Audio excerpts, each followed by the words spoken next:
Bonjour Jean-Sébastien, alors la grande question qu'on entend partout en ce moment sur l'avenir des marchés, c'est est-ce que ça va encore monter, est-ce que c'est pas trop tard et est-ce qu'on peut encore acheter aujourd'hui?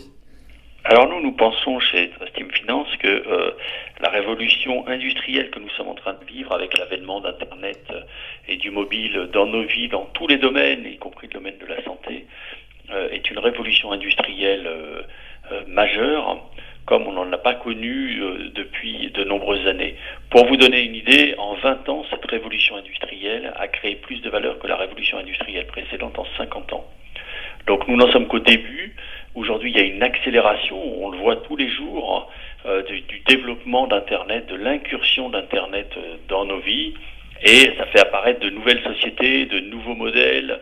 On parle d'Uber, on parle de Blablacar, on parle de Airbnb, d'Amazon, de sociétés qui font des fortes croissances. Là aussi, on parle de 15 à 35% de croissance par an et qui sont en train, avec des modèles centrés sur le client, de supplanter les anciens modèles. Donc ça veut dire qu'il y a des sociétés qui vont sortir gagnantes, il y en a d'autres qui vont perdre. Et comment on peut sélectionner ces sociétés et les repérer? Alors, il est très important aujourd'hui d'analyser l'actif client parce que on a changé de monde. Auparavant, on était dans un monde de l'offre où il fallait offrir le plus de produits possible au prix le plus bas.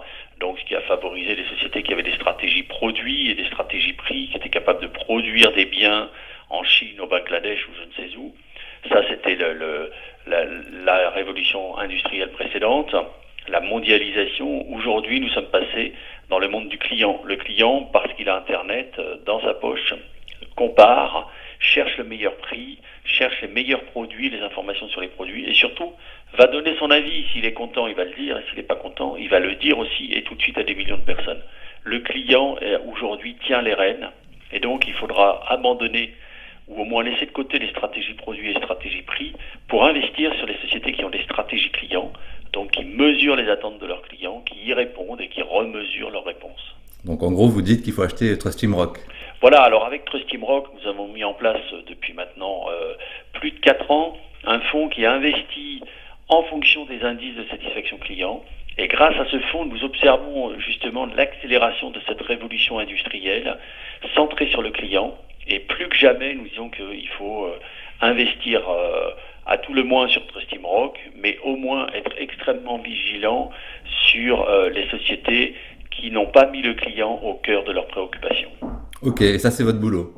C'est notre travail tous les jours, notamment avec les partenariats qu'on a pu développer avec Ipsos ou avec des sociétés spécialisées dans les stratégies clients, d'analyser toutes ces sociétés, toutes les enquêtes qui sont faites à travers le monde, de lancer nous-mêmes nos propres enquêtes pour évaluer justement les sociétés qui sont le plus orientées clients et le mieux perçues par les clients. Et ça, dans tous les secteurs, on a fait des enquêtes dans le secteur du luxe, dans le secteur des logiciels. C'est pas du tout limité au retail. Et nous-mêmes, comme clients, on s'aperçoit qu'on est plus fidèles et on a tendance à revenir vers les sociétés qui nous ont fourni des expériences clients les meilleures. Ok, très bien, merci Jean-Sébastien et on va suivre l'évolution de la performance du Trustim Rock dans les prochains mois. Merci.